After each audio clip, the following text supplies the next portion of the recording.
आप देख रहे हैं सत्य हिंदी और मैं हूं आपके साथ कृति सिंह भदौरिया। आइए रुक करते हैं इस वक्त की बड़ी खबरों की ओर। अमेरिकी राष्ट्रपति डोनाल्ड ट्रंप ने रेसिप्रोकल टैरिफ का ऐलान कर दिया है और इसका असर दुनिया भर के बाजारों के साथ ही भारतीय शेयर बाजार पर भी देखने को मिल रहा है। सप्ताह के 5वें कारोबारी दिन शुक्रवार को सेंसेक्स में 500 अंकों की गिरावट देखने को मिली। वहीं निफ्टी 200 अंक लुढ़क कर 23,000 के करीब ट्रेंड कर रहा है। आपको बता दें कि ट्रंप ने ऐलान किया है कि अमेरिका अब सभी इंपोर्ट्स पर कम से कम 10% टैरिफ लगाएगा। खास तौर पर चीन, वियतनाम, इंडोनेशिया और यूरोपीय संघ के उत्पादों पर ये दर 25% तक जा सकती है। चीन पर कुल 54% तक टैरिफ लगाया गया है, जबकि वियतनाम पर 46%, कंबोडिया पर 49% और इंडोनेशिया पर 32% का टैरिफ लगाया गया है। अमेरिकी राष्ट्रपति डोनाल्ड ट्रंप की नई टैरिफ पॉलिसी लागू होते ही बाजारों पर इसका असर देखने के लिए मिलने लगा है। गुरुवार को अमेरिकी शेयर बाजारों में ट्रंप के इस फैसले का जबरदस्त विरोध हुआ और निवेशकों ने भारी आलोचना भी की, जिसकी वजह से हाहाकार मच गया है। गुरुवार को अमेरिकी शेयर बाजार में गिरावट की सुनामी देखी गई। ट्रंप के इस टैरिफ वाले फैसले पर विश्व व्यापार संगठन WTO ने भी चिंता जाहिर की है। WTO ने कहा है कि अमेरिका के टैरिफ के ऐलान का ग्लोबल ट्रेड और इकोनॉमिक ग्रोथ की संभावनाओं पर काफी गंभीर प्रभाव पड़ेगा और इस साल ग्लोबल कमोडिटी ट्रेड में लगभग 1% की कमी आ सकती है। बॉलीवुड के दिग्गज अभिनेता मनोज कुमार का 87 साल की उम्र में निधन हो गया है। उन्होंने मुंबई के कोकिलाबेन धीरूभाई अंबानी अस्पताल में आखिरी सांस ली।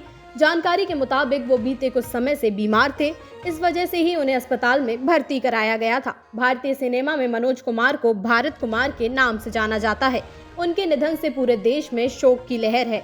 मनोज कुमार के निधन की खबर से उनके फैंस के साथ साथ पूरा बॉलीवुड सदमे में है। सोशल मीडिया पर भी फैंस अपने चहेते कलाकार को याद कर भावुक हो रहे हैं। कांग्रेस के राष्ट्रीय अध्यक्ष मल्लिकार्जुन खड़गे ने शुक्रवार को राज्यसभा में मणिपुर हिंसा की जांच की मांग की। साथ ही उन्होंने मणिपुर में चल रही स्थिति की पूरी जानकारी सामने लाने के लिए केंद्र सरकार से सदन में श्वेत पत्र पेश करने के लिए भी कहा। खड़गे ने राज्यसभा में कहा कि मणिपुर पिछले 2 सालों से हिंसा से जूझ रहा है और केंद्र सरकार राज्य में शांति कायम करने में नाकाम रही है। उन्होंने कहा कि इस हिंसा में 260 से अधिक लोग मारे गए हैं और 60,000 से ज्यादा लोग विस्थापित हो गए हैं। साथ ही उन्होंने ये भी बताया कि हिंसा का कारण मणिपुर की अर्थव्यवस्था बुरी तरह से प्रभावित हो चुकी है और GST संग्रह में गिरावट आई है। राज्यसभा में हुई देर रात तक चर्चा में नेता प्रतिपक्ष और कांग्रेस सांसद मल्लिकार्जुन खड़गे ने कहा कि सरकार सॉल्यूशन निकालने में विफल हो गई है। वहीं केंद्रीय गृह मंत्री अमित शाह ने अपनी बात रखी। शाह ने कहा, नॉर्थ ईस्ट में 2004 से 2014 तक कांग्रेस की सरकार रही। 2014 से 2024 तक बीजेपी की सरकार रही। नॉर्थ ईस्ट में 2004 से 2014 तक 11,327 हिंसा की घटनाएं हुई। मोदी की सरकार में पिछले 10 साल में 3,428 घटनाएं हुई हैं। ये पहली बार मणिपुर में नस्लीय हिंसा नहीं हुई है। मैं ये नहीं कहता हूँ कि उनके समय की तुलना में हमारे समय में कम हुआ, ये तुलना का सवाल ही नहीं है। उनके समय में भी कुछ कारण रहे होंगे, मेरे कारण मैं बता देता हूँ। बांग्लादेश में एक बार फिर से हिंसा देखने को मिली है। बांग्लादेश की पूर्व प्रधानमंत्री शेख हसीना की पार्टी अवामी लीग के 2 नेताओं को निशाना बनाया गया है। जानकारी के मुताबिक अवामी लीग के नेताओं के घरों में तोड़फोड़ की गई है। डेली स्टार समाचार पत्र की रिपोर्ट के मुताबिक सिलहट सिटी कॉरपोरेशन के पूर्व महापौर अनवरुज्जमा चौधरी और मौलवी बाजार 2 के पूर्व सांसद शफी उल आलम चौधरी नाडेल के घरों पर हमला कर तोड़फोड़ की गई है। छात्रों और आम लोगों ने अवामी लीग के नेताओं के घरों को निशाना बनाया है। सिलहट हवाई अड्डा थाने के प्रभारी अधिकारी सैयद अनीसुर रहमान ने बताया कि पूर्व सांसद आलम चौधरी नाडेल के आवास पर हमले से मामूली नुकसान हुआ है। उन्होंने बताया कि पठानतुला क्षेत्र में चौधरी के घर पर भी छात्रों और आम लोगों की भीड़ ने हमला किया और फर्नीचर समेत घरेलू सामान तोड़ डाला। जम्मू कश्मीर के उपराज्यपाल और मुख्यमंत्री के बीच पहला विवाद सामने आया है। यहाँ उपराज्यपाल ने 48 अफसरों का तबादला कर दिया। इससे मुख्यमंत्री उमर अब्दुल्ला काफी नाराज हो गए। उन्होंने केंद्र को पत्र लिखा और शुक्रवार को श्रीनगर में सभी NC और कांग्रेस विधायकों की बैठक बुलाई है, जम्मू कश्मीर के मुख्यमंत्री उमर अब्दुल्ला श्रीनगर में नेशनल कॉन्फ्रेंस विधायक दल और सहयोगी दलों की बैठक की अध्यक्षता करेंगे।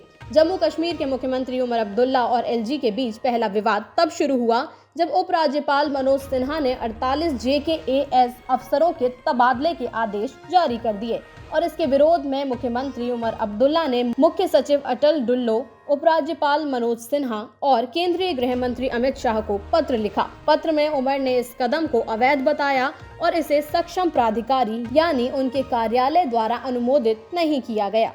वक्फ संशोधन बिल राज्यसभा में पास हो गया है। इस बिल पर गुरुवार को राज्यसभा में लंबी बहस हुई। बहस के दौरान एनसीपी सांसद प्रफुल्ल पटेल ने महाराष्ट्र के ही दूसरे सांसद और शिवसेना नेता संजय राउत पर व्यंग के बाण छोड़ दिए।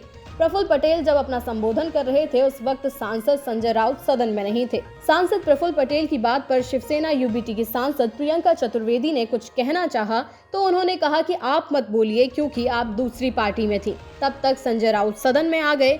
उनके आते ही प्रफुल्ल पटेल ने बाबरी मस्जिद विध्वंस और बम्बई धमाकों का जिक्र करके संजय राउत पर तंज कस दिया।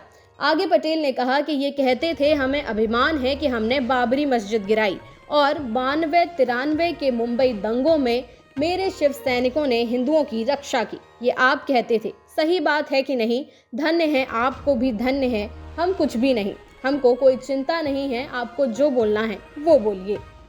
बिहार में 2 व्यक्तियों ने गुरुवार को मुख्यमंत्री नीतीश कुमार की पार्टी जनता दल यूनाइटेड से अपने इस्तीफे की घोषणा कर दी। इन दोनों ने केंद्र की नरेंद्र मोदी सरकार द्वारा लगाए गए वक्फ संशोधन विधेयक को पार्टी के समर्थन पर असंतोष व्यक्त किया।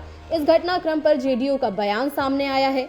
जेडीयू के राष्ट्रीय प्रवक्ता राजीव रंजन प्रसाद ने दावा किया कि ना तो पूर्वी चंपारण के रहने वाले मोहम्मद कासिम अंसारी और ना ही जमुई निवासी नवाज मलिक पार्टी के पदाधिकारी हैं।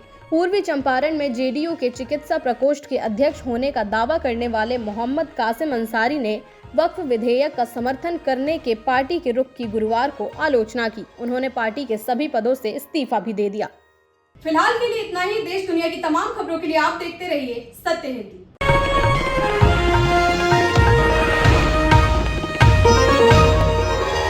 Copyright disclaimer under Section 107 of the Copyright Act 1976. Allowance is made for fair use for purposes such as criticism, comment, news reporting, scholarship, and research. Fair use is a use permitted by copyright statute that might otherwise be infringing.